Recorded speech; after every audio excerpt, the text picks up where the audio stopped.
À la sortie de la salle d'audience, le maire de Sanary-sur-Mer est KO debout. Il n'a pas souhaité réagir après sa condamnation. Aucune, moi. Aucune.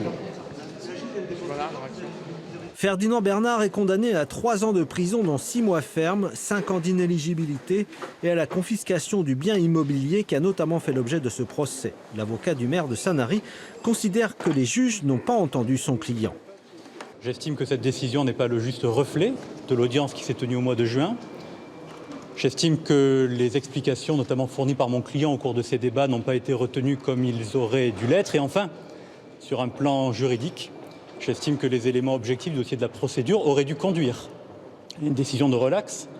Pour les parties civiles à l'origine de cette affaire, dont Emmanuel Serra, opposant politique, le jugement rendu ce lundi a des aspects négatifs et positifs.